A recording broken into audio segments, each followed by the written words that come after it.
सभी भक्तों को इधर से धन्यवाद कीर्तन भाग लेने के लिए। और आज हमारे अजय उदापुर में हमारे राधा गोविंद टेम्पल का दर्शन कराए। हरि बोल। बहुत बहुत धन्यवाद प्रभु को। इधर से अभी हम लोग मंगलाचरण करते हैं। ओम अज्ञान तिमिरांधस्य ज्ञानांजन शलाकया चक्षुरुन्मीलितं येन तस्मै श्री गुरुवे नमः। श्री चैतन्य मनोभीष्टं स्थापितं येन भूतले स्वयं रूप कदा मह्यं ददाति स्वपदान्तिकं। वन्देऽहं श्री गुरु श्रीयुत पदकमलं श्री गुरु वैष्णवांच च श्री रूपं साग्र जातं सहगना रघुनाथं वितं तं सजीवं स्वादेतं सावभूतं परिजं सहितं कृष्ण चैतन्य देवं श्री राधा कृष्ण पादान सहगना ललिता श्री विशाखा वितांत च। नम ओम विष्णुपादाय कृष्ण पृष्ठाय भूतले श्रीमते भक्ति वेदांत स्वामिन इति नामिने। नमस्ते सारस्वती देवे गौरवाणी प्रचारिणे निर्विशेष शून्यवादी पाश्चात्य देशधारिणे। वाञ्छा कल्पतरुभ्यः कृपा सिन्धुभ्य एव च पतितानां पावनेभ्यो वैष्णवेभ्यो नमो नमः। नमो महावदान्याय कृष्ण प्रेम प्रदायते कृष्णाय कृष्ण चैतन्य नामने गौरतिसे नमः। हे कृष्ण करुणा सिंधु दीन बंधु जगतपते गोपेश गोपिका कांत राधा कांत नमस्तुते। तप्त कांचन गौरांगी राधे वृंदावनेश्वरी वृषभानुसुते देवी प्रणमामि हरिप्रिये। नीलांचल निवासाय नित्याय परमात्मने बलभद्र सुभद्रायां जगन्नाथाय ते नमः। जय श्री कृष्ण चैतन्य प्रभु नित्यानंद श्री अद्वैत गदाधर श्रीवासादि गौर भक्त बिंद। मुखम करोति वाचालम पंगुलंघे गिम यत्कृपातमहं वंदे श्री गुरु मदीनतारिणं। परमानंद माधवम श्री चैतन्य ईश्वरम। हरे कृष्ण कृष्ण कृष्ण हरे हरे हरे राम राम राम हरे हरे। श्री श्री मंगलाचरण की जय। शिला प्रभुपाद की जय। हरे कृष्णा। आज के इस चेतन चरितामृत कक्षा में सभी भक्तों का हार्दिक स्वागत है। सभी भक्तों के चरणों में मेरा सादर दंडवत प्रणाम है। राधा माधव राधा गोविंद गुरु आचार्य परम वैष्णव की असीम कृपा है कि हम सब भक्त लोग मिल करके चेतन चरितामृत कर पा रहे हैं। आदि लीला में है। आदि लीला के दूसरे अध्याय में है। आदि लीला में 17 अध्याय है। प्रथम 7 अध्याय में पूरा तत्व ज्ञान है, जो कि प्रथम अध्याय के 14 जो श्लोक है जिनको मंगलाचरण श्लोक कहते हैं, उन 14 श्लोकों का विस्तार में इन 7 अध्यायों में वर्णन है। बार बार हम रिपीट करेंगे।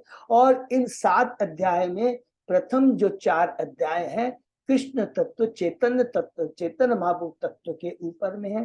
5वां अध्याय पूरा नित्यानंद तत्व के बारे में है। 6वां अद्वैताचार के बारे में है और 7वां पंच तत्व के बारे में। तो इन 4 अध्याय जो कि श्री कृष्ण या चैतन्य तत्व के बारे में है, जिसमें हम 6 जो श्लोक है मंगलाचरण के आउट ऑफ 14 उसको कवर करने जा रहे हैं और कर रहे हैं। 5 जो श्लोक है 7, 8, 9, 10, 11 इन 5 मंगलाचरण के श्लोकों को हम 5वें अध्याय में कंप्लीट करेंगे, जो नित्यानंद के बारे में है। 12वां 13वां जो 2 मंगलाचरण के श्लोक है, इसे हम अद्वैताचार्य के बारे में हम लोग 6वें अध्याय में कंप्लीट करेंगे। और लास्ट जो श्लोक है 14वां मंगलाचरण का पंच तत्व के बारे में, इसको हम लोग 7वें अध्याय में कंप्लीट करेंगे। उसके आगे हम लोग बाद में बात करेंगे। और बहुत ही पूरा तत्व ज्ञान चैतन्य महाप्रभु के बारे में, नित्यानंद बाबू के बारे में, अद्वैताचार्य के बारे में और पंचतत्व के बारे में बहुत सुंदर डिटेल में कृष्णराज कविराज गोस्वामी ने यहाँ पर प्रस्तुत किया है, जिसमें हमको बहुत ही बारीकी से फुल अटेंशन होकर के हमें इसे करना है। और इसमें जो तत्व ज्ञान मिल जाएगा उसके बाद में हमको कोई भी तरह का कंफ्यूजन इसलिए नहीं होगा क्योंकि कृष्णराज कविराज गोस्वामी ने सारे स्कंद, पुराण, भागवत, भगवत गीता, हर अलग अलग शास्त्रों से लेकर के सारा निचोड़ लेकर करके एग्जाम्पल के रूप, नॉट एग्जाम्पल के रूप में सत्य को स्थापित करने के लिए यहाँ पर प्रस्तुत किया है। बहुत ये सुंदर है। और इतना सुंदर ये जो चेतन जो कृष्णदास कविराज गोस्वामी दिया, बहुत ही ये मिलना बहुत ही दुर्लभ है। तो इसलिए मैं बार, तो प्रथम अध्याय में हमने जो कि चैतन्य महाप्रभु के बारे में, कृष्ण के बारे में 6 जो श्लोक मंगलाचरण के, उसमें से 6 में से 2 श्लोक हमने कवर किए प्रथम अध्याय में, जिसको हम कहते हैं नमस्कार। नमस्कार हमने 6 तत्वों को किया, गुरु, भक्त को, ईश्वर को, भगवान के अंश प्रकाश को, भगवान के अवतार को और भगवान के अंतरंग शक्ति को। ये सबको क्लियर है मेरे ख्याल से, कोई करो। और उसमें हमने प्रथम जो लिया गुरु को लिया था, बहुत ही इंपॉर्टेंट था, क्योंकि उसके अंदर में हमने पढ़ा, क्योंकि वो जो श्लोक जब याद करेंगे तुरंत गुरु, भक्त, अवतार, भगवान, भगवान की शक्ति, they are non different from Krishna, non different from Chaitanya Mahaprabhu. क्योंकि चैतन्य महाप्रभु कहते हैं कृष्ण गुरु भक्त शक्ति अवतार प्रकाश, कृष्ण ए 6 रूपे कोरेले विलास। पहले ही अध्याय के 32वें श्लोक को यह हम नोट करके रखेंगे। जब भी कोई बोलता है तो इस श्लोक के माध्यम से हम कह देंगे कि ये सारे जो हैं सब कृष्ण से नॉन डिफरेंट है, इसलिए भक्त और गुरु को बहुत सम्मान, स्वयं वो भगवान है। इसीलिए हमने गुरु तत्व के बारे में डिटेल में पढ़ा, शिक्षा गुरु, दीक्षा गुरु। उसके बाद में हमने भक्त के बारे में पढ़ा, जो पार्षद होते हैं भगवान के, दूसरे साधन भक्त होते हैं, ईश्वर स्वयं होते हैं, और भगवान के प्रकाश और विलास के बारे में पढ़ा। सबको एकदम क्लियर है। प्रकाश में जब भगवान अपने को प्रकट करते हैं, एक ही रूप रहते हैं, असंख्य रूप, जो कि हम लोग ने रासलीला में और हमने द्वारका में जब भगवान अपनी रानी 16,108 रानी, वो एग्जाम्पल था। और विलास प्रकाश हमने देखा था, सुंदर एग्जाम्पल है बलराम। बलराम और जो गुरु होता है, गुरु जो होता है, इसको हम कहेंगे कि गुरु भगवान की जो राधा रानी की अलादिनी जो शक्ति है वो, और नित्यानंद की जो संधिनी शक्ति है, उन दोनों को गुरु धारण करते हैं, परंपरा से प्राप्त करते हैं और हम बद्ध जीवों को देखते हैं। इसलिए गुरु व्यक्ति तत्व नहीं है, शक्ति तत्व है। ये हमेशा याद रखें। गुरु को एक साधारण व्यक्ति के रूप में नहीं देखना चाहिए। अगर ये चेतना हमारी स्थापित होती है शास्त्र के हिसाब से, तो गुरु के प्रति हमारी श्रद्धा और बढ़ेगी। और जितनी हमारी गुरु के प्रति श्रद्धा, सेवा भाव बढ़ेगा, उतना ही गुरु की जो शक्ति है, दिव्य शक्ति है, जो अलादिनी शक्ति को धारण करता है। अलादिनी शक्ति राधा रानी का क्या भाव है?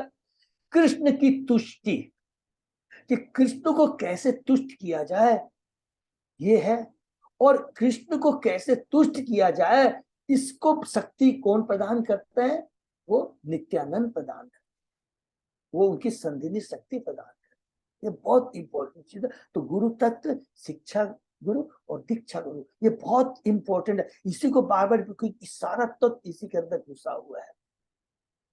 उसके बाद में भगवान के हम लोगों ने अवतार के बारे में 3 है, शक्त्यावेश, गुणा अवतार और अंश अवतार के बारे में पढ़ा। वो डिटेल में आगे और पढ़ेंगे। और भगवान की अंतरंगा 3 शक्तियों के बारे में पढ़ा। सबको मालूम है, वैकुंठ की लक्ष्मियां बोलेंगे, द्वारका की रानियां बोलेंगे, और वृंदावन की गोपियां। और ये कितना बड़ा तत्व है। उस गोपियों में परम कौन है? राधा रानी। और Radha Rani is the origin of सारी गोपियां, द्वारका की रानियां, और फिर वैकुंठ की लक्ष्मियां। ये तत्व ज्ञान और नहीं। तो उसके हमने नमस्कार किया इन 6 को। उसके बाद में हमने किसको नमस्कार किया? विशेष नमस्कार किया भगवान कृष्ण या चैतन्य महाप्रभु और नित्यानंद अर्थात बलराम को हमने नमस्कार किया। ये करके हमने पहला अध्याय समाप्त किया। और हमने पढ़ा था, मेरे को कार्तिक सीता को याद दिलाता, हमेशा याद रखता हूँ, इसके अंदर में जब जो तत्व ज्ञान है, इसमें 3 चीजें, नमस्कार, विषय वस्तु और आशीर्वाद। तो नमस्कार हमने पहले अध्याय में कंप्लीट किया, फिर दूसरे अध्याय में हम लोग प्रवेश किए। इसमें क्या है? विषय वस्तु। विषय वस्तु क्या है? शीर्षक क्या है? पूर्ण पुरुषोत्तम श्री चैतन्य महाप्रभु। और याद रखें, Chaitanya Mahaprabhu is non different from Krishna. दोनों स्वयं भगवान है। स्वयं का मतलब होता है जिसका वो आदि है, उनका कोई भी सोर्स नहीं हो, तो स्वयं वो स्रोत होते हैं सबके। ये दूसरा पॉइंट प्लीज माइंड में रखेंगे, ये बहुत इंपॉर्टेंट है, क्योंकि इसको हम लोग फिर रिपीट करने जा रहे हैं। स्वयं का मतलब कितना पावरफुल वर्ड है, अर्थात कृष्ण टॉप में है। जितने भी विस्तार, उनसे एक्सपांसन पहले होता है, और एक्सपांसन से फिर क्या होता है? विस्तार और अंश निकलते हैं। तो कृष्ण ओरिजिन है, बलराम विस्तार है। ये सब यहाँ फिर उसके बाद में हम देखेंगे कि जो हमारा प्रथम चतुर्वी आता है, मूल, संकर्षण, वासुदेव, अनिरुद्ध और प्रद्युम्न। मूल संकर्षण से नारायण, फिर नारायण से महाशंकर्षण, और महाशंकर्षण से महाविष्णु अर्थात करोड़ाध्याय विष्णु आते हैं। इसको जब याद रखेंगे तो समझ में आ जाएगा। क्या चीज समझ में आ जाएगा?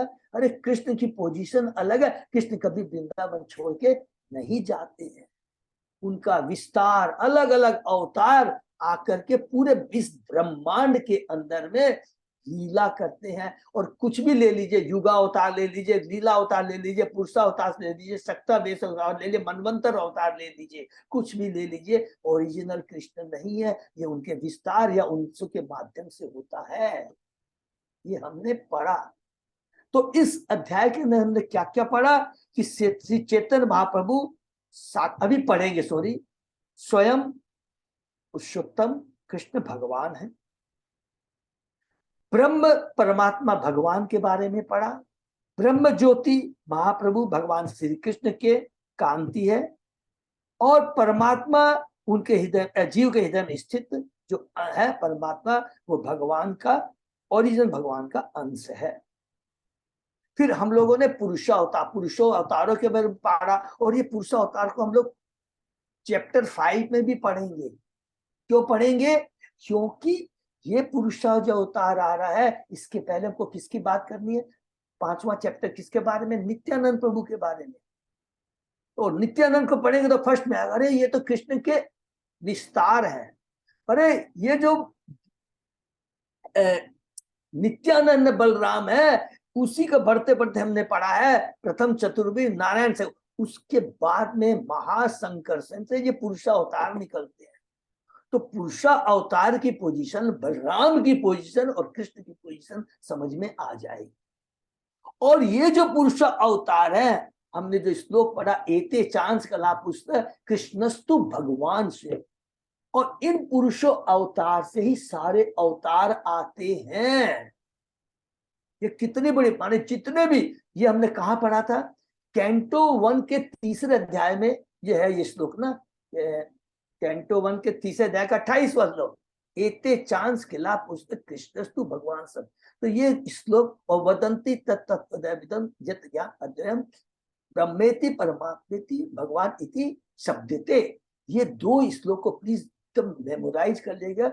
ये पूरा आधार 2 श्लोक है जो पूरे कृष्ण भगवान के तत्व को स्थापित करता है। पूरे भगवत गीता भागवतम में ले लीजिए, और उसकी पुष्टि करते हैं ब्रह्म संहिता में ब्रह्मा जी, ईश्वर परम कृष्ण सच्चिदानंद विघ्न अनादि आदि गोविंद सर्व कारण कारण। तो ये हमको पूरा ध्यान में रखना है। फिर हमने क्या पढ़ा कि जो नारायण के बारे में जिसको कंफ्यूजन है कि नारायण के 4 हाथ हैं और कृष्ण के 2 हाथ हैं, तो नारायण ही कृष्ण के स्रोत नहीं। इसको कहां से काटेंगे? फिर उसी श्लोक में चले जाएंगे, कोई दूसरे श्लोक में जाने की दरकार नहीं है। क्या एते चांस कला पुंस कृष्णस्तु भगवान शिव, क्योंकि कृष्ण ही ओरिजिन है सब चीज के, सारी शक्तियों के, भौतिक जगत के, ब्रह्मांड के। भौतिक जगत में जो चीजें हैं, जो जीव हैं, आध्यात्मिक जगत में जो कुछ भी है, सब कुछ जितने भी अवतार हैं, सबका सृष्टि कर सबके सोर्स, ओरिजिनल सोर्स कृष्ण है। इसीलिए ये चैप्टर बहुत इंपॉर्टेंट है। और उसके बाद में हम लोगों ने और अलग अलग पढ़ा कि भगवान की शक्ति, बहिरंगा शक्ति से भौतिक जगत, ये अभी पढ़ेंगे है, सॉरी, फिर जीव के बारे में तटस्थ शक्ति, ये सारी चीजें हम लोग इसमें पढ़ेंगे। फिर वास्तव में अगर ये चीज पढ़ते पढ़ते जो कृष्ण भक्ति में किस भाव अग्रसर होना चाहता है, उसे कृष्ण के तत्व को समझना बहुत जरूरी है। और इस कृष्ण तत्व को फिर से रिपीट करेंगे, उसको लिख भी सकते हैं। केवल एक शक्ति से जाना जा सकता है, गुरु तत्व के माध्यम से जाना जा सकता है। जितना भी हम पूरा घुमाकर पूरा शास्त्र पढ़ लेंगे, अंत में यही आएगा। क्योंकि इसलिए भगवान कहते हैं कि मेरे पास कोई भी डायरेक्ट नहीं आ सकता है गुरु के बिना। क्यों? क्योंकि भगवान स्वयं, गुरु स्वयं भगवान होता है। चैत्य गुरु के रूप में वो परमात्मा के रूप में रहता है, और बाह्य गुरु में वो अलग अलग अपने प्रतिनिधि को भेजते हैं। तो ये चीज हमने पढ़ा, और आगे हम लोग अभी पढ़ेंगे। इसमें मेरी ख्याल अब जैसे और भी एक चीज, दो तीन चीज याद आ गई। जैसे हम लोग बोलते हैं भगवान का विराट रूप है? तो ये विराट रूप क्या है? जब सृष्टि होती है, इस पूरी सृष्टि को जो बोलते हैं, जिन लोगों को मालूम नहीं है विराट रूप का मतलब क्या होता है, कभी भी आप जैसे बोलेंगे, किसी को आप पूछते हैं, आपसे प्रश्न उठेगा, कैसे? 2 मिनट समय लेंगे। जो नास्तिक है, सपोजिए, वैसे तो हम लोग को नास्तिक के से क्या बोलता है, तर्क नहीं करना चाहिए। नाम अपराध का जो 9वां वो है, नाम अपराध है, वो आता है। फिर भी जो अज्ञानी है, देखिए 2 तरह के होते हैं। एक जो होते हैं बेचारे, जो कि कहते हैं ना कि क्या बोलते हैं उनको, माने इनोसेंट, या किसी समझ, जिनको ज्ञान नहीं है, और वो बेचारे पेंडुलम की तरह घूमते रहते हैं। लेकिन जब उनको सच्चा गुरु मिल जाता है तो उनकी बात को मान लेते। एक तो वो होता है। एक दूसरा, नास्तिक इतने ढीठ होते हैं, नहीं भगवान कुछ नहीं है, जैसे निराकारवादी, मायावादी, इस तरह के हमेशा वो तर्क करेंगे, उनसे तो बात नहीं करेंगे। लेकिन जो कहेगा, प्रभु आप कह रहे हैं कृष्ण सब कुछ है, हमने तो कृष्ण को देखा नहीं है, आपने क्या देखा है क्या कृष्ण को? तब आप उसको क्या उत्तर देंगे? तब प्रथम स्टार्टिंग कहां से होनी चाहिए? देखो, कृष्ण को देखने के लिए, जानने के लिए शास्त्र क्या बोलता है, उसके लिए दिव्य चक्षु चाहिए। जब भी अभी हम लोग भागवतम में पढ़ रहे हैं ना, पुरंजन क्या था? जब उसकी चेतना शुद्ध हो जाती है तो अज्ञात मित्र उसके पास में आता है, और फिर उससे बात करना शुरू कर देता है। क्यों? जब हमारी चेतना शुद्ध हो जाती है तो रियल में हम भगवान को देख सकते हैं। अब भगवान को कैसे देख सकते हैं? भगवान की इन सारी चीजों को, जितने भी इस जगत में भौतिक हम कुछ देख रहे हैं, हम क्या बोलेंगे, ये जितनी भी जीव है, शक्ति है, इतने तरह के फूल है, सब कुछ है, ये कौन है? पहला प्रश्न उनसे पूछेगा कि तुम हमको बताओ, कोई भी चीज अपने आप हो जाती है क्या? इतने तरह की व्यवस्था, आकाश में इतने तारे हैं, सूर्य है, सूर्य को कोई पकड़ के रखा है क्या? कैसे लटक रहा है? चंद्रमा को देखिए। अच्छा ये बताओ किसने बनाया ये चीज? तब बोलेंगे कि जितना सुख कुछ भी है, ये कृष्ण है, कृष्ण की शक्ति का प्राकट्य है। और तब बोले ये इसी पूरे ब्रह्मांड को विराट रूप में बता, इससे अलग।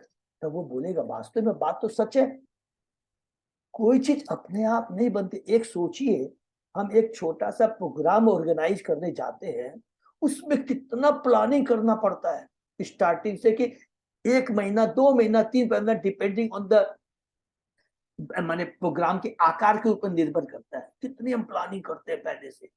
आज हमें कुछ भी करवाना है, 5-6 महीने टिकट बुकिंग करनी है, हमें होटल रूम बुक करने हैं, भक्त जो जा रहे हैं उनकी लिस्ट बनानी पड़ रही है, क्या क्या उसमें सामान आएगा, क्या क्या आइटम्स लेके जाने पड़ेंगे, क्या क्या प्रसाद बनेगा, कितना प्लानिंग करनी पड़ती है।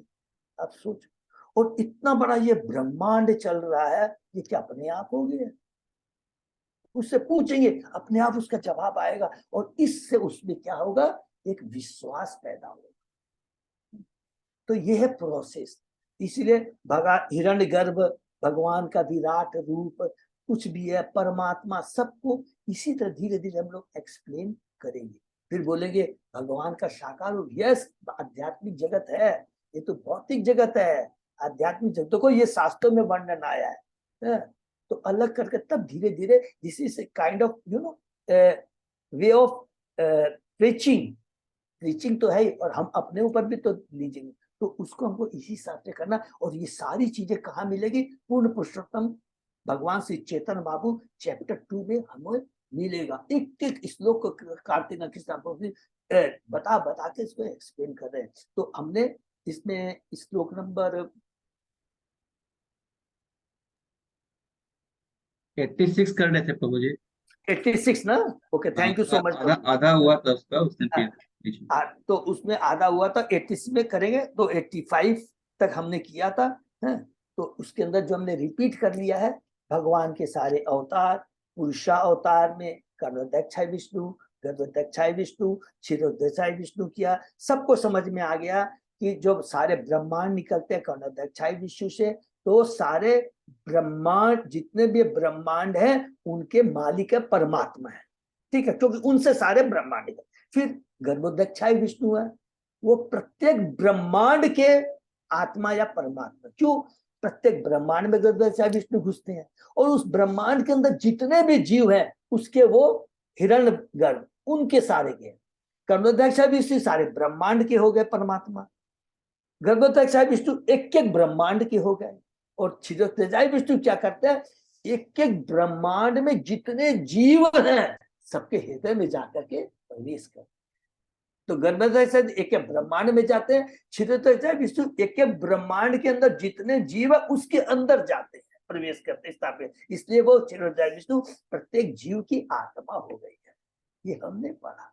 और ये पुरुषा अवतार क्या है, हमने पढ़ा, सृष्टि के लिए वो करते हैं, और बार बार हमने रिपीट किया। और चार्ट को याद रखेंगे, कृष्ण, बलराम, बलराम से प्रथम चतुर्व्यूह, मूल संकर्षण वासुदेव, प्रद्युम्न अनिरुद्ध, मूल संकर्षण से नारायण, नारायण से महासंकर्षण, महासंकर्षण से महाविष्णु या कर्णोदक्षाय विष्णु आते हैं। तो उनकी पोजीशन कृष्ण की और पुरुषावतार की, और देख लीजिए, इसीलिए जब भी पुरुषावतार की बात करेंगे तो बार बार दो चीज आएगा ही आएगा, बलराम के बारे में और कृष्ण के बारे में। कि देखो कृष्ण, कृष्ण से बलराम, उसके बाद ये प्रोसेस आता। और जब ये सृष्टि बनती है, अब आपसे प्रश्न उठेगा अवतार कैसे आते हैं भाई, आपने कैसे कहा पुरुष अवतार से, एकदम लॉजिक है इसके पीछे। जब तक सृष्टि नहीं होगी, ये ब्रह्मांड नहीं बनेगा, तो यहाँ भगवान अवतार कैसे लेंगे? बहुत सिंपल बात है ना, पहले कोई स्टेज बनेगा तब तो उसके ऊपर में कोई कलाकार आके, इसीलिए याद रखेंगे पुरुषा अवतार से ही सारे ये अवतार आते हैं। और इसकी पुष्टि किसमें भी हुई है, यहाँ पर चेतन चेतना में भी हुई है। और जब हम अच्छे से तात्पर्य पढ़ेंगे, कैंटो 1 के तीसरे अध्याय को कोई भी श्लोक आप ले लीजिए, स्पेशली 28 श्लोक और श्लोक नंबर 5, उसमें बार बार लिखा है कि गर्भोदक्षाय विष्णु, क्षीरोदक्षाय विष्णु से ये सारे अवतार आते हैं, या सिंपली बोलते हैं पुरुषा अवतार से ये सारे अवतार आते हैं। तो यहाँ तक हमने पढ़ा, उसके आगे हम लोग आज पढ़ रहे हैं। हरे कृष्ण प्रभु। हाँ प्रभु, बोलिए प्रभु। लीला अवतार, बाद में जुग अवतार, मनंतर अवतार, वो भी ये पुरुष अवतार से आता है। यस यस यस प्रभु, यह सब इसी से आते हैं सब, क्योंकि लॉजिक एकदम सिंपल है। अवतार तब आता है जब सृष्टि हो जाती है, और सृष्टि कौन करते हैं, ये लोग करते हैं। बहुत सिंपल है प्रभु लॉजिक, ठीक है ना प्रभु? तो इसके आगे हम लोग पढ़ते हैं ओम नमो। अच्छा, उसके बाद में भी, और जो नारायण का है बहुत अच्छा हुआ, याद आ गया, कर्ता विधेय सबको याद है ना? अरे विप्र एग्जाम्पल याद आएगा क्या? अरे ब्राह्मण है तब तो उसका पंडित्व के बारे में बात करेंगे, है कि नहीं? तो पहले कृष्ण है तभी ये सारे अवतार हैं। कर्ता और विधेय को कभी नहीं भूलना है। पहले तुम लोग अवतार की बात करो, उसको पहले भूल जाओ, पहले इसके स्रोत क्या है उसके बारे में बात करो। कृष्णदास कविराज ने बहुत सुंदर कहा है, नारायण को प्रूफ किया कि नारायण कृष्ण के अंश है, कृष्ण नारायण के अंश नहीं है, माने उसके स्रोत नहीं है। ब्रह्म परमात्मा भगवान के बारे में डिस्कस किया, तीनों पुरुषावतार के बारे में डिस्कस किया, नारायण के बारे में डिस्कस कर लिया, और उसके बारे में यही चीज अलग अलग तरीके से कृष्णदास के साथ में करेंगे, उसको हम लोग आगे बढ़ते हैं। ठीक है।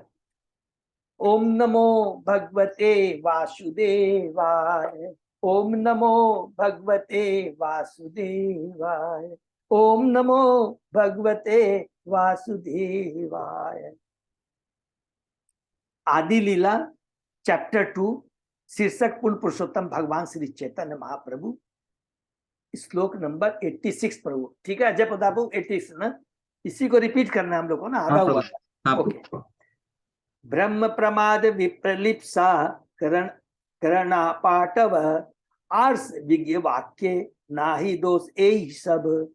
प्रामाणिक ऋषियों के वचनों में, देखिए कितनी बड़ी बात, प्रामाणिक ऋषियों के वचनों में त्रुटियां, मोह, ठगने की प्रवृत्ति तथा भ्रांत अनुभूति इन नहीं होती। गुरु, प्रतिनिधि, भगवान में ये चार त्रुटियां नहीं होती, क्योंकि ये सारे भगवान के रिप्रेजेंटेटिव बोनाफाइड परंपरा से आए हैं। और परंपरा और बोनाफाइड किसको बोलते हैं सबको मालूम है, फिर भी रिपीट करेंगे। जो कभी भी अपने मन से कुछ नहीं बोलता, एज इट, जैसे तोता की तरह, जो तोता की तरह हमने समझ लिया और वही चीज प्रकट करते हैं, नंबर 1। नंबर 2, बद्ध जीवों को मालूम नहीं होता है। तो एक बहुत इंपॉर्टेंट चीज अपने डिस्कस करें, जितने भी आचार्य होते हैं उसको भगवान प्रकट अपने को प्रकाशित करते हैं। गुरु का काम क्या है, जो चीज हम बद्ध जीवों को नहीं समझते हैं उसको प्रकाशित करना, उजागर करना, नंबर 1, और दूसरा हृदय में स्थापित करना। दोनों में फर्क है। गुरु बताता है कि कृष्ण कौन है, और कृष्ण की भक्ति को अपने हृदय में कैसे स्थापित, दोनों काम गुरु करता है। ये हमेशा याद है। आज सोचिए, हम लोग जस्ट डिस्कस कर रहे थे, हरि नाम हरे कृष्ण मंत्र क्या पहले नहीं था क्या? था ना। लेकिन गुरु आचार्य आके प्रकाशित करते, बताते, अरे ये हरि नाम मंत्र है, भगवान कृष्ण ये हैं, सारी चीज वो आके प्रकाशित करते हैं। फिर उनको अपने हृदय में कैसे स्थापित किया गया, इसकी विधि क्या है, वो भी गुरु बताता है। इसलिए गुरु बहुत महान होता है। और गुरु जो बताता है, गुरु के माध्यम, विधि को भी गुरु से ही सीखना है। खाली ये नहीं कि हमने विधि सीख लिया, हरे कृष्ण मंत्र जप करेंगे, अच्छा हरे कृष्ण महामंत्र है, अच्छा इससे हमारा क्या हो जाएगा, सारे कलमश दूर हो जाएगा, हम हरे कृष्ण महामंत्र कर रहे हैं, सोच रहे हैं। लेकिन बिना गुरु की कृपा करके वो हरे कृष्ण महामंत्र जो विधि है उसको हम अपने जीवन में नहीं उतार सकते। इसलिए सब जगह कहा है, जब भी कुछ भी हमें श्रवण करना है, कीर्तन करना है, गुरु भक्तों के बीच में रह के करना है, स्पेशली कलयुग के अंदर में। ठीक है। इसीलिए क्यों करना है, इसका उत्तर इस श्लोक में है, क्योंकि वो 4 दोषों से मुक्त होते हैं। और कोई का भी आप नाम ले दीजिए, वो 4 दोषों से क्या जीव है। देखिए हम लोग कितना भी सीख, आज हम भक्ति भी कर रहे हैं ना, किसी को अदरवाइज नहीं लेना, तो हम क्या धोखा देने की अभी भी प्रवृत्ति खत्म हो गई है क्या? गलती करने की प्रवृत्ति हमारे में क्या खत्म हो गई है क्या? हम क्या भ्रमित नहीं होते हैं? कभी भ्रमित होते हैं। अच्छा, क्योंकि गुरु जो होता है ना, एज इट इज वर्ड को ले लेते। कभी हम लोग में मन में, भले मुंह से नहीं बोलते हैं, मन में भ्रम आता है, प्रभु इसमें तो डाउट लग रहा है, ऐसा कैसे हो सकता है? ये सब चीजें आती है, भ्रमित होते हैं। और अपूर्ण इंडिया मालूम ही है कि हम लोग ऊपर में चंद्रमा को, तारा को देखते हैं, अरे इतना छोटा है, अरे भाई इतना छोटा नहीं है, हमारे इंडिया पूर्ण है। तो ये सारी चीजें हमारे आचार्यों में, गुरु में नहीं पाती है। तात्पर्य पढ़ते हैं, श्रीमद् भागवत में अवतारों पुरुष के पूर्ण अंशों की सूची दी गई है। किसमें दी है? भागवत, वही कैंटो 1 चैप्टर 3, उसको मैन उसी में दिया। पूरी भागवतम में मैन वही है, जिसमें भगवान कृष्ण का नाम भी है। लेकिन भागवत में आगे बतलाया गया है कि कृष्ण का विशिष्ट पद पूर्ण पुरुषोत्तम भगवान के रूप में, पूर्ण पुरुषोत्तम भगवान के रूप में, क्योंकि कृष्ण आदि भगवान है, अर्थात एते चांस कला पुंसा, और दूसरा वदंती तद्विदम, और ईश्वर परम कृष्ण सच्चिदानंद अनादि आदि गोविंद सर्व कारण कारण। ये 3 श्लोक को कर लेंगे, पूरा तत्व ज्ञान, पूरा कृष्ण ज्ञान, पुरुषोत्तम ज्ञान में बहुत डिटेल में समझाया गया विथ एक्सप्लेनेशन। तो इसमें हमको कहीं भी कम, अतः तर्क एवं विवेक से पुष्टि होती है कि उनका पद सदैव सर्वोच्च है। हरि बोल। यदि कृष्ण नारायण के पूर्ण विस्तार होते तो मूल श्लोक अलग ढंग से रचा गया होता। हरि बोल। इसको भी अंडरलाइन करते, अगर कृष्ण नारायण से आते तो वो श्लोक जो लिखा एते चांस कलाप उनसे कृष्णस्तु भगवान स्वयं, तो उसकी जगह क्या होता, कृष्ण नारायण तू भगवान स्वयं। कृष्ण की जगह क्या होता, नारायण तू भगवान स्वयं। लेकिन ये नहीं है, कृष्णस्तु भगवान स्वयं। तो इसलिए कहते हैं वो मूल श्लोक अलग ढंग से रचा गया होता। और देखिए यहाँ लिख भी दिया है, मूल श्लोक वही है, एते चांस कला पुंस है, ये भी पढ़ है। तब निश्चय इसका क्रम उलट गया होता, किंतु मुक्त ऋषियों के वचनों में त्रुटियां, मोह, छल, छद्म या अपूर्ण अनुभूति नहीं हो सकती। अतः इस कथन में कोई त्रुटि नहीं है कि कृष्ण पूर्ण पुरुषोत्तम भगवान है। श्री भागवत के सारे संस्कृत कथन दिव्य ध्वनियां हैं। श्री व्यासदेव ने पूर्ण साक्षात्कार के बाद इन कथनों को व्यक्त किया है, अतः ये पूर्ण है। देखिए, भगवान के बारे में कौन बता सकता है? सच पूछा जाए तो ऐसे लिखेंगे स्वयं भगवान ही बता सकते। इवन भगवान खुद नहीं जानते हैं कि मैं कितना महान हूं। समझे कि नहीं? एक खुद है, खुद भगवान कहते हैं कि मेरे में क्या कृष्ण तत्व क्या चीज है जो राधा रानी उसके प्रति लालायित होती है। इसलिए भगवान को उसको जानने के लिए, चखने के लिए स्वयं चेतन महाप्रभु के रूप में, भक्त के रूप में अवतार लेना पड़ा। ये है कृष्ण तत्व, मूल तत्व। श्री महात्मा सारे संस्कृत कथन दिव्य ध्वनि है। श्री व्यासदेव ने पूर्ण साक्षात्कार व इन कथनों को व्यक्त किया। और व्यासदेव कौन है? हमने पढ़ा है, जो अवतार है, जो 23 की अवतार, 23 अवतारों की जो लिस्ट है। व्यासदेव क्या भगवान के सत्यावेश अवतार है, क्लियर उसमें लिख कर दिया है। इस अर्थात भगवान ने स्वयं इन कथनों को व्यक्त किया है, अतः वे पूर्ण है। क्योंकि व्यासदेव जैसे मुक्त ऋषिगण कभी भी अलंकार व्यवस्था में कोई त्रुटि नहीं करते। जब तक मनुष्य इस तथ्य को स्वीकार नहीं करता, तब तक शास्त्रों से किसी प्रकार की सहायता प्राप्त करने की चेष्टा व्यर्थ है। हरि बोल। भ्रम का अर्थ है मिथ्या ज्ञान या त्रुटियां, यथा रज्जु को सर्प या किसी सीप को सोना मान लेना। क्योंकि हम लोग भ्रमित हो जाते हैं। रेगिस्तान में जा रहे हैं, देख रहे हैं दूर से, अरे उसमें तो पानी है, लेकिन वो पानी थोड़ी होता है। बालू पे सूर्य की रोशनी पड़ती है, वो लगता पानी है, तो हम भ्रमित होते हैं। लेकिन गुरु आचार्य प्रतिनिधि भगवान भ्रमित नहीं होते। ध्यान न देना या सच्चाई को गलत समझना प्रमाद है। विप्रलिप्सा ठगने की प्रवृत्ति है।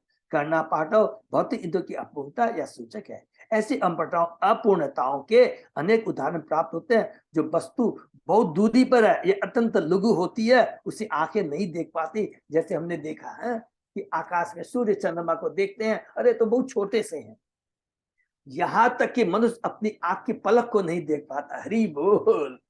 जो उसकी आंख के निकटतम है, और यदि उसे पीलिया जैसा रोग हो जाए तो उसे हर वस्तु पीली दिखाई देती है, हर वस्तु कड़वी दिखाई देती है, कड़वी लगती है। इसी प्रकार कान दूर की आवाज नहीं सुन सकते, क्योंकि भगवान उनके पूर्ण अंश तथा स्वरूप सिद्ध भक्त दिव्य पद पर स्थित रहते हैं, अतः वे ऐसे अभाव से दिग्भ्रमित नहीं होते। तो इसका मतलब क्या हुआ कि जो भगवान का ज्ञान है, भगवान की शक्ति है, वो दिव्य है, वो दिव्य है। दिव्य शक्ति इसको बोलते हैं जिसमें कोई भौतिकता का कोई भी लेस मात्र नहीं होता है। हमारे कान भौतिक हैं, ये सारी चीज भौतिक है। भौतिक चीजों से अगर हम आध्यात्मिक का गणना करना चाहे, समझना चाहे, तो नहीं हो सकता, नहीं हो सकता, नहीं हो सकता। इसलिए भगवान को अध्यक्ष कहा गया है। कोई भी दिव्य ज्ञान प्राप्त करने के लिए, दिव्य शक्ति का अनुभव करने के लिए हमारी चेतना को दिव्य बनाना पड़ेगा। भौतिक को अगर हम इन सारी इंद्रियों को भगवान की सेवा में लगा देते हैं तो ये भौतिक नहीं रह जाती है, ये दिव्य हो जाती है। बहुत सिंपल चीज। इसे लिखा है कि अंश भगवान, उनके पूर्ण अंश तथा स्वरूप सिद्ध भक्त दिव्य पद पर में, दिव्य माने आध्यात्मिक पद पर स्थित रहते हैं। कभी उनकी चेतना भौतिक नहीं होती, उनके शरीर को कभी भौतिक नहीं बोलना चाहिए, गुरु के शरीर को कभी भी भौतिक नहीं बोलना चाहिए, अतः वे ऐसे अभाव में दिग्भ्रमित नहीं होते। नेक्स्ट, विरुद्धार्थ कह तुमी कहते कर रोष, तुम्हार अर्थ अभिमृष्ट विधेयांश दोष। तुम विरुद्ध बात कहते हो और जब इसकी ओर अंकित किया जाता है तो तुम क्रोधित होते हो। तुम्हारी व्याख्या में स्थान व्यर्थ विधेय का दोष है, यह अविचारणी तालमेल है। माने जो नारायण को भगवान कृष्ण को, नारायण को कृष्ण का स्रोत कहते हैं, उस पर कह रहे हैं कृष्णदास कविराज गोस्वामी, यार भगवता हेते अन्य भगवता स्वयं भगवान शब्द ताहते ही सत्ता। हरि बोल। केवल वे भगवान जो अन्य समस्त भगवताओं के उद्गम है, स्वयं भगवान या आदि भगवान कहलाने के पात्र हैं। कृष्ण नित्य लिखा नित्य एते चार्ज कला, कृष्ण तू भगवान स्वयं।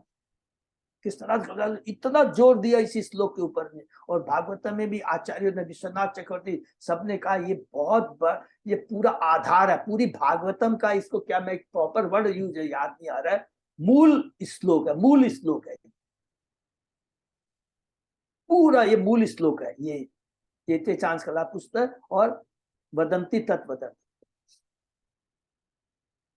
दीप हेते जेचे बहु दीपेर ज्वलन, मूल एक दीप ताह करी ये गणम। हरि बोल। जब एक दीपक से अन्य अनेक दीपक जलाए जाते हैं तो मैं उसे ही आदि मूल दीपक मानता हूँ। हरि बोल। और आप हम सब भी मानते हैं। 10 दीपक रखे हुए हैं, पहले दीपक को हमने चसाया, उससे 10 दीपक जले, तो असली जो 9 दीपक चसे किसके चलते जैसे?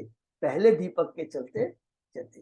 तो कृष्ण ही ओरिजिन है, उन्हीं से सारी चीजें निकली है।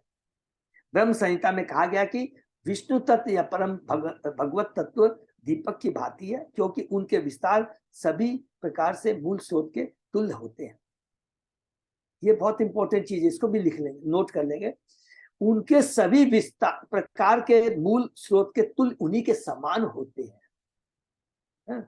जब 10 दीपक चसते हैं तो उसमें हम पता लगा सकते हैं कि कौन सा पहला दूसरा तीसरा नहीं पता नहीं।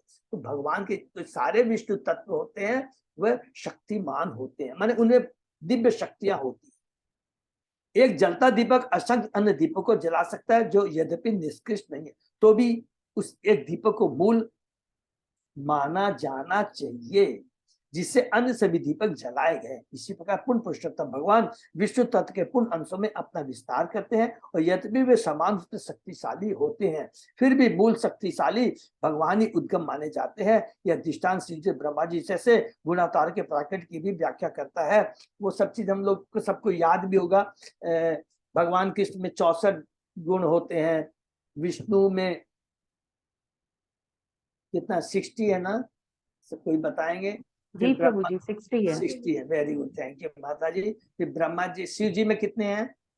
55।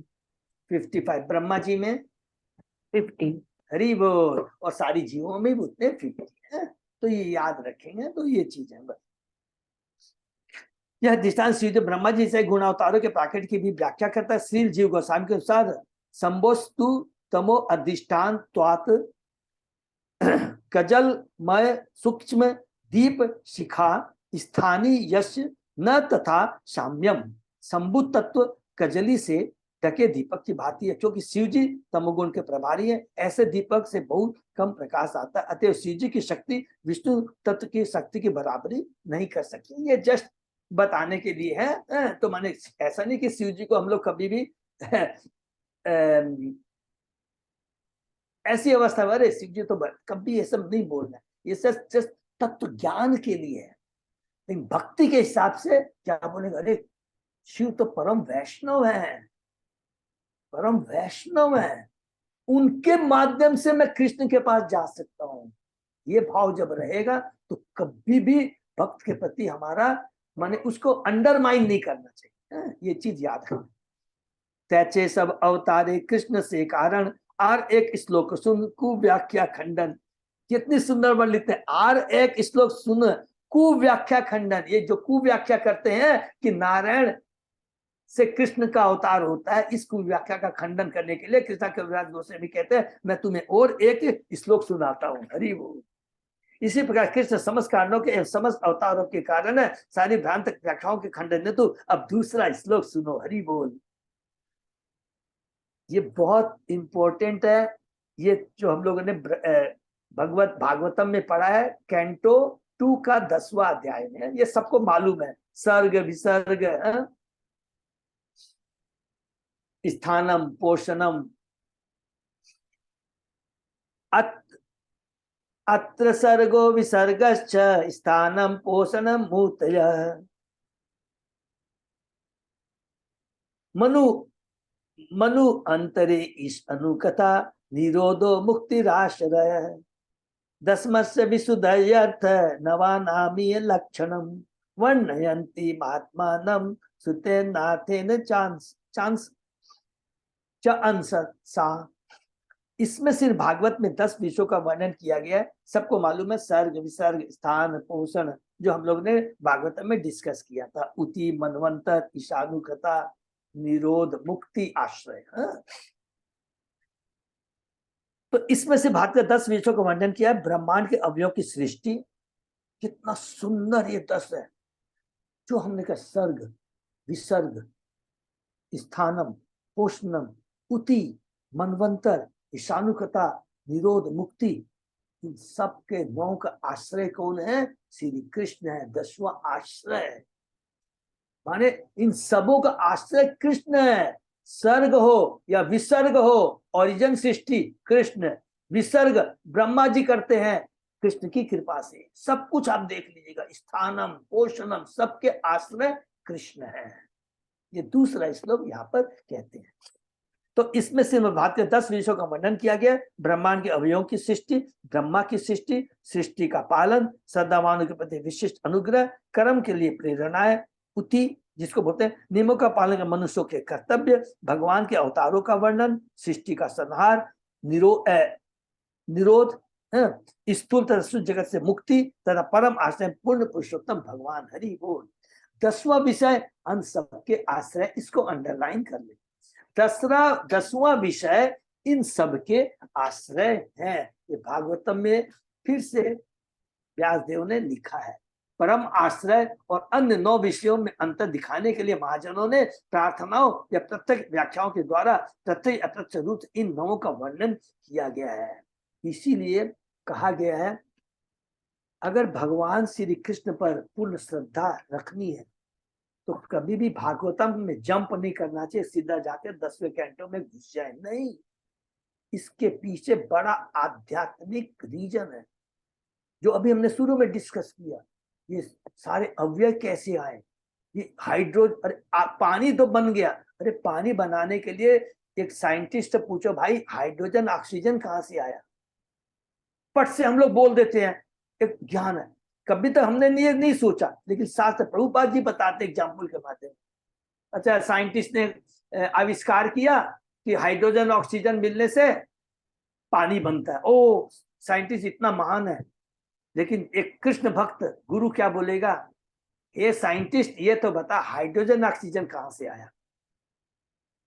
इस तरह प्रीच किया जाता है। ये प्रभुपाद जी की कृपा है।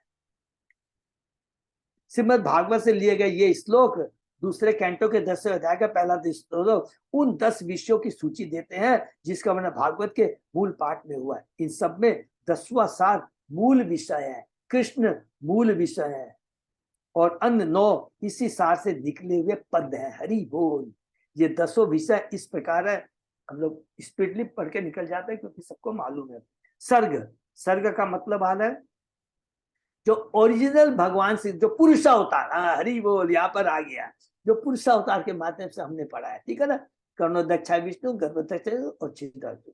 तो विष्णु द्वारा की गई प्राथमिक सृष्टि, 5 मूल तत्वों, 5 इंद्रिय अनुभूति के विषय, 10 इंद्रिया, मन बुद्धि मिथ्या अहंकार, समग्र भौतिक शक्ति या विराट रूप का उल्लेख, जो कि हमने पढ़ा था कि मिथ्या अहंकार जब सतोगुण में होता है, रजोगुण में होता है, तमोगुण में होता है, तो ये सारे तत्व आते हैं।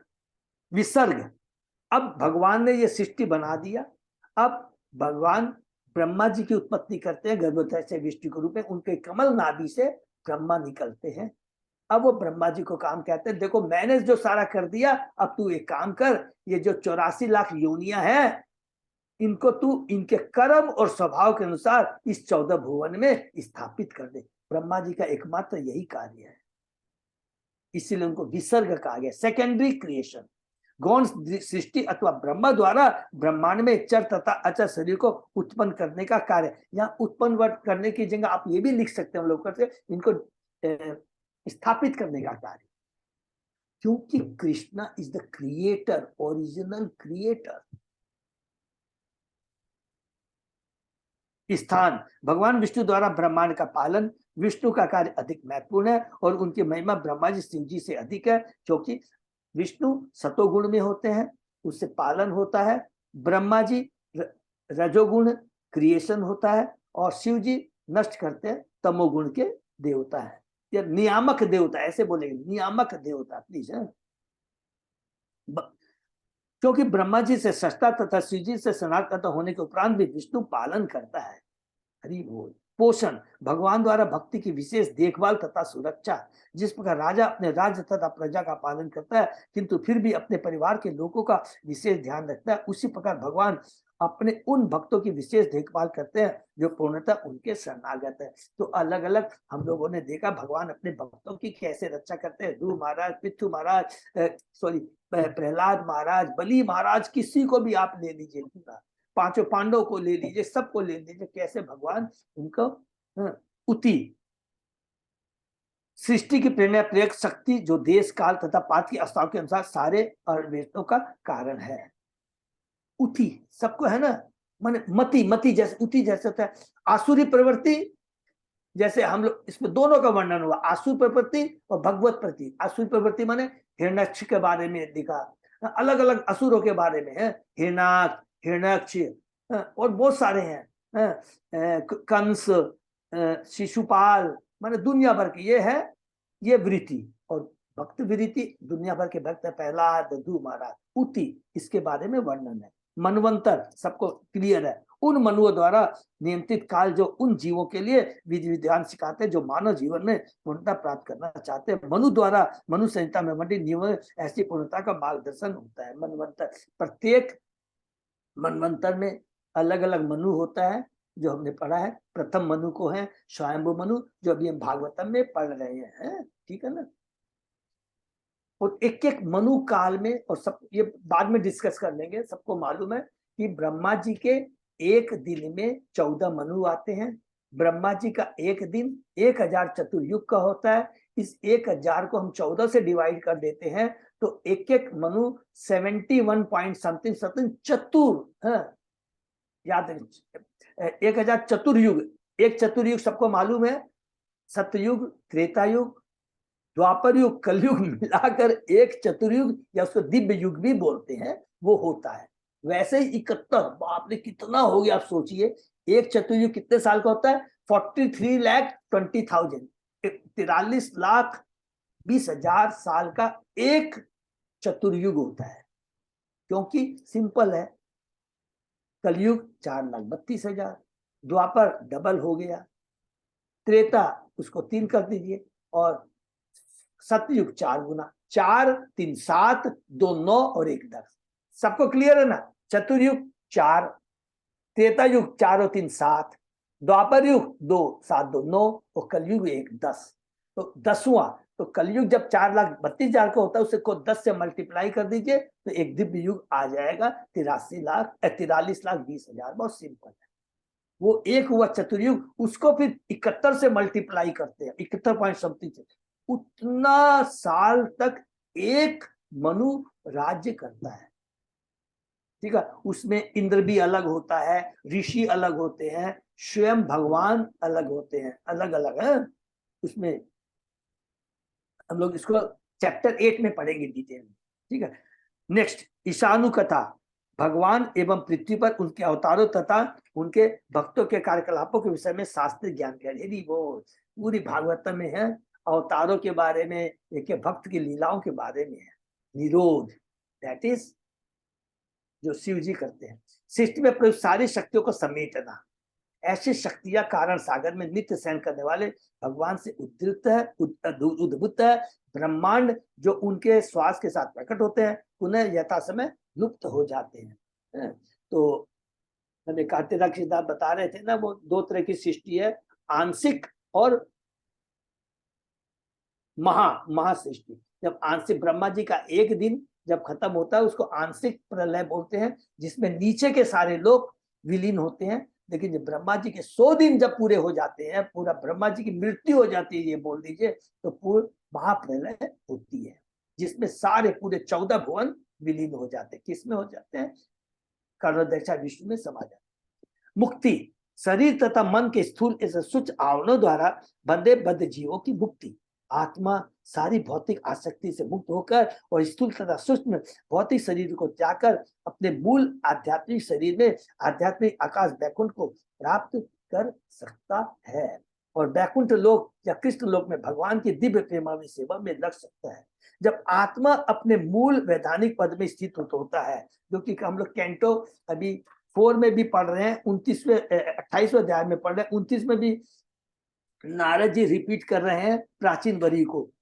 मूल वैधानिक पद में स्थित होता है अपने, अर्थात वसुदेव चेतना में आता है। वसुदेव चेतना जो तीनों गुणों से मुक्त होती है, शुद्ध चेतना है, शुद्ध चेतना बोलते हैं, वह मुक्त कहा जाता है। इस भौतिक से रहते हुए भी आत्मा भगवान की दिव्य में लगा सकता है और जीवन दूत बच सकता है। इसको भी प्लीज अंडरलाइन कर देंगे। जो मुक्त आत्मा होती है, जो भगवान का परम भक्त होता है, उसको किसी चीज से मतलब नहीं है, स्थान काल पात्र देश किसी चीज से मतलब नहीं। उसको नरक में भी यदि भेज दिया जाए वो कलुषित नहीं होगा। एग्जाम्पल, यमराज, वो परम महाजन है, तो क्या जानते हैं वो नरक में ही बातें यहाँ पर वो सब कंट्रोल करते हैं, तो इसका मतलब क्या हो गया? वो कलुषित हो गया? नहीं। भगवान गुरु महाराज इस भौतिक जगत में है, तो क्या वो कलुषित है? उनकी चेतना नहीं। भगवान का जो भक्त, शुद्ध भक्त होता है, कहीं भी रह करके वो जीवन मुक्त अवस्था में रह सकता है। ठीक है ना? आश्रय, दिव्य परम तत्व जिसमें प्रत्येक वस्तु उदित है, जिन पर हर वस्तु आश्रित है और प्रलय के बाद जिनमें हर वस्तु विलीन होती है। इसको अंडरलाइन कर लेंगे। ये दिव्य परम तत्व जिनसे प्रत्येक वस्तु उदित है, नंबर 1, जिन पर हर वस्तु आश्रित है, नंबर 2, और प्रलय के बाद जिनमें हर वस्तु विलीन हो जाती है। क्योंकि हम लोगों ने पढ़ा था चतुश्लोकी भागवतम में, सृष्टि के पहले मैं था, सृष्टि के समय हूं और सृष्टि के बाद भी मैं रहता हूं। सब कुछ भगवान में विलीन हो। जब भौतिक जगत विलीन होता है तो सब भगवान में समा जाते हैं। वे सभी के उद्गम एवं आश्रय है। आश्रय परम ब्रह्म भी कहलाता है तथा वेदांत सूत्र में अर्थात तो ब्रह्म जिज्ञासा जन्माद्यस्य जाता है। श्रीमद् भगवद्गीता इस परम ब्रह्म को विशेषतः आश्रय रूप में वर्णन करता है।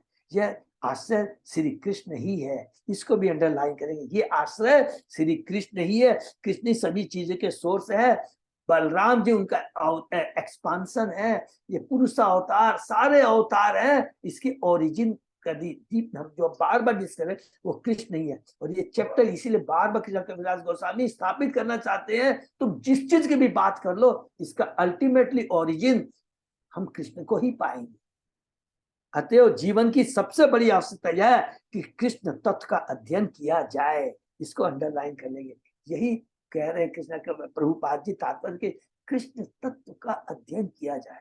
श्रीमद् भागवत श्री कृष्ण को सपूर्ण जगतों का आश्रय मानता है, क्योंकि पूर्ण पुरुषोत्तम भगवान कृष्ण हर वस्तु के परम स्रोत एवं सबके चरम लक्ष्य है। क्योंकि परम कृष्ण है, हम परम के अंश हैं, और इसलिए परम को प्राप्ति करना, परम से पुनः अपना खोया हुआ संबंध स्थापित करना ही जीवन का परम लक्ष्य है। यहाँ पर दो भिन्न भिन्न सिद्धांतों विचार करना होगा। आश्रय अर्थात शरण प्रदान करने वाला तत्व तथा आश्रित। हम आश्रित है, कृष्ण आश्रय है, अर्थात शरण लेने की इच्छा रखने वाले। आश्रित मूल तत्व आश्रय के अधीन रहता है। प्रथम 9 श्रेणियां हरि बोल, जिनका वर्णन से भागवत के प्रथम 9 स्कंदों में सृष्टि से लेकर मोक्ष पर्यंत हुआ है। जिसमें पुरुषावतार, देखिए नोट कर लेंगे, जिसमें पुरुषावतार, अवतार, तटस्थ शक्ति या जीव तथा बहिरंग शक्ति या भौतिक जगत का समावेश हुआ है, ये सभी आश्रित हैं। इसको प्लीज अंडरलाइन कर लेंगे। इसको बार बार 2 बार रिपीट कर लीजिए, सारा कंफ्यूजन दूर हो जाएगा। जितने भी पुरुषावतार हैं, ये तथिष्ठा थी, हम जीव भगवान के अंश है। बहिरंगा शक्ति, भगवान की शक्ति से भौतिक जगत प्रकट होता है। भौतिक जगत का सामान ये सभी किस पर आश्रित है? कृष्ण के ऊपर आश्रित है, नॉट डायरेक्टली, इनडायरेक्टली। इसके नीचे हमने बार बार रिपीट किया है, इसके पहले तो बहुत है, पुरुषावतार है। पुरुषावतार कहाँ से आते हैं? मूल महासंकर्षण से आते हैं। महासंकर्षण किससे आते हैं? नारायण से आते हैं। नारायण कहाँ से आते हैं? मूल संकर्षण से। मूल संकर्षण किसका से आते हैं? बलराम से। और बलराम किसके एक्सपांसन है, विस्तार है? कृष्ण की। किंतु श्रीमद् भागवत की स्तुतियों का लक्ष्य आश्रय तत्वपूर्ण पुरुषोत्तम भगवान श्री कृष्ण। श्रीमद् भागवत के वर्णन में दक्ष महात्माओं ने बड़े यत्न से अन्य 9 श्रेणियों की पहचान की है, कभी प्रत्यक्ष कथा के रूप में तो कभी अप्रत्यक्ष वर्णों तथा कहानियों के रूप में। ऐसा करने का वास्तविक प्रयोजन परम पुरुष कृष्ण को भली भांति जानना है। तो प्रत्यक्ष तथा अप्रत्यक्ष रूप में, जो कि हमने एलिगोरिकल स्टोरी नारद जी से सुनी थी, जो प्राचीन वरी को कहा रहा था, परोक्ष रूप में, इनडायरेक्ट रूप में, तो भगवान को किसी न किसी लीलाओं के रूप में डायरेक्टली इनडायरेक्टली उनको व्यक्त किया गया है, उनके बारे में बताया गया, क्योंकि भौतिक तथा आध्यात्मिक दोनों ही सृष्टियां श्री कृष्ण के शरीर पर आश्रित है। ये लास्ट लाइन प्लीज इसको भी नोट कर लीजिए। केवल भौतिक जगत नहीं जिसकी हम बात कर रहे हैं, आध्यात्मिक दोनों ही सृष्टियां श्री कृष्ण के शरीर पर आश्रित है। हरि बोल। यहीं पर विराम देते हैं। तो कृष्ण तत्व देखिए है कितना सुंदर, ये कहीं भी हम लोग को मिला इतना सुंदर एक्सप्लेनेशन, अलग अलग शास्त्रों से वर्णन, एकमात्र ये कृपा कृष्णराज कविराज गोस्वामी ने हम लोग के ऊपर भी की है। इससे कभी भी जरा भी हमको डाउट भी नहीं रहेगा। इसको बार बार पढ़ेंगे तो इससे क्या होगा? कृष्ण के प्रति हमारी श्रद्धा, जब श्रद्धा होगी तो क्या होगा? साधु संग, साधु संग होगा तो फिर भक्ति में भजन क्रिया, फिर अनर्थ निवृत्ति, निष्ठा, फिर रुचि, फिर आसक्ति, फिर भाव और फिर प्रेम अपने आप मिलेगा। और सबके लिए खाली एक ही दवा है, हरे कृष्ण कृष्ण कृष्ण हरे हरे, हरे राम राम राम हरे नहीं। इस विधि के अलावा कोई दूसरी विधि नहीं है।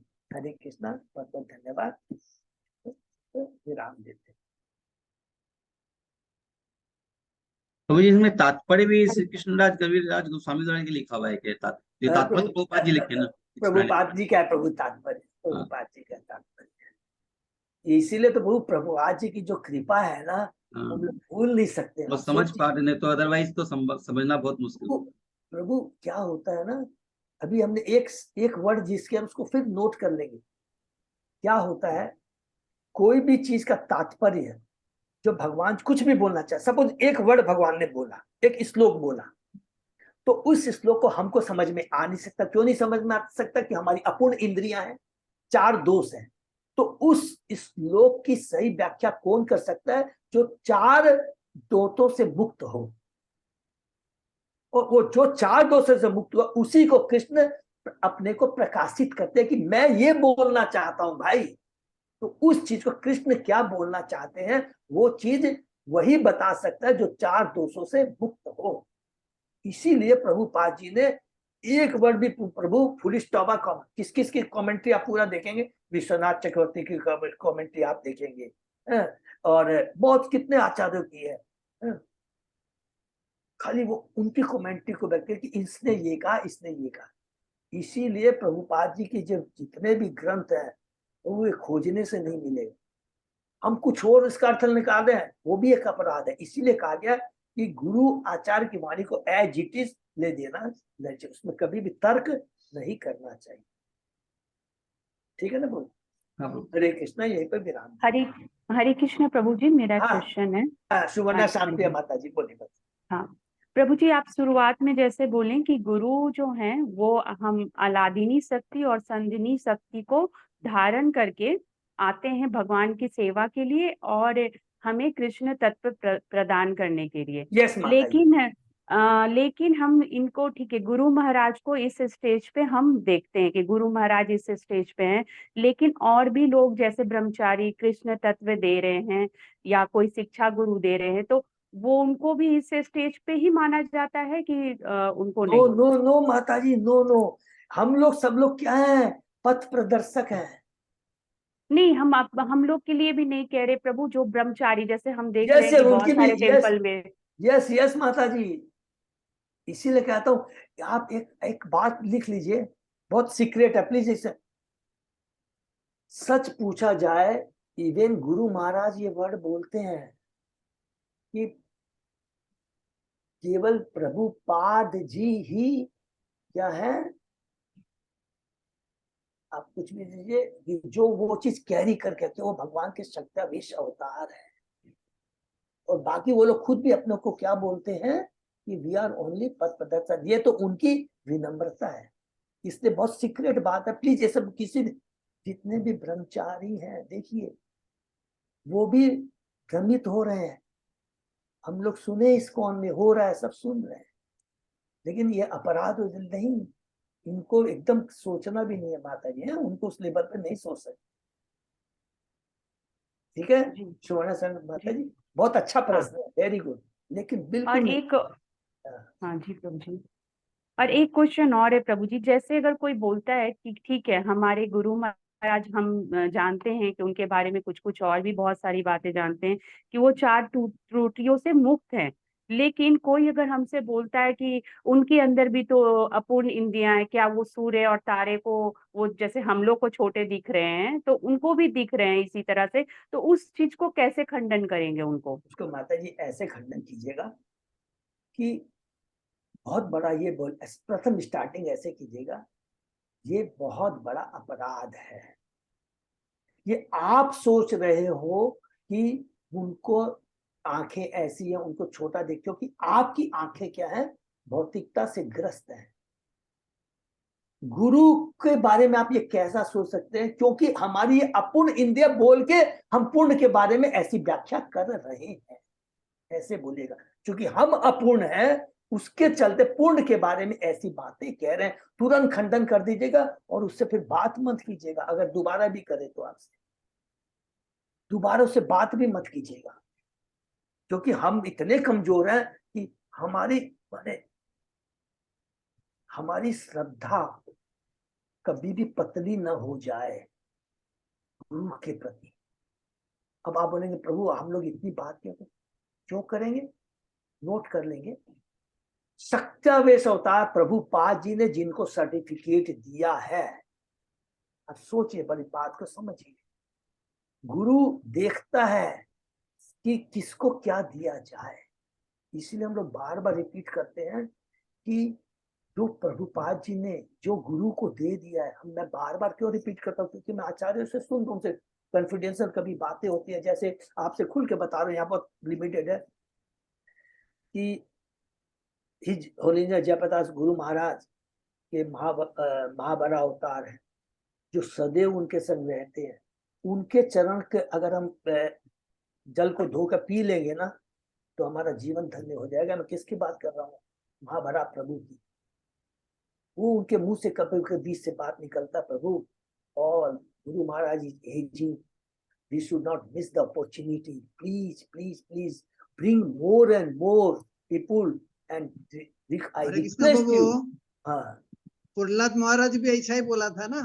यस हरि बोल, यस प्रभु माता जी बहुत है, अगर कोई भी ऐसा बोले ना तो बहुत आर्गू नहीं करना है, प्लीज सॉरी सॉरी, क्योंकि उनको सर्टिफिकेट मिला है प्रभुपाद जी से, प्रभुपाद जी को सर्टिफिकेट मिला भक्तिसिद्धांत सरस्वती ठाकुर परंपरा के बारे में आप सोचिए ना, आप सोचिए जिन्होंने भक्ति विनोद ठाकुर को देखिए, रूप गोस्वामी को, सनातन गोस्वामी को देखिए, जिन्होंने डायरेक्टली भगवान चैतन्य महाप्रभु से शिक्षा प्राप्त किया, उन्होंने जाकर के वृंदावन को उजागर किया।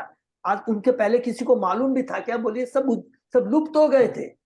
अब सोचिए उन्हीं परंपरा से जुड़ा हुआ आया हुआ है, तो एकदम नहीं है माता जी। दोनों बहुत अच्छे प्रश्न है। हरे कृष्ण, ये विराम देते हैं, किसी का कोई एक बार वो भागवत का श्लोक नंबर बताइए ना, कौन सा माता जी? जो भगवान का कृष्ण, कैंटो 1, फिर भी चेक कर लीजिएगा, चैप्टर 3 श्लोक नंबर 28 ठीक है, और एक कैंटो 1 चैप्टर 2 श्लोक नंबर 5 भी पढ़िएगा। कई बार जैसे लोग पूछते हैं प्रभु ये आप अवतारों के बारे में बात कर रहे हैं, बार बार उसमें रिपीट किया है, गर्भोदक्षाय विष्णु, क्षीरोदय से विष्णु, इसके ही ये सारे अवतारों के स्रोत वही है। ठीक है ना। हरे कृष्ण। ये में विराम देते हैं। बहुत बहुत धन्यवाद। फिर नेक्स्ट फ्राइडे को मिलते हैं। हरे कृष्ण। से हरे कृष्ण। विराम करते हैं। अगले शुक्रवार।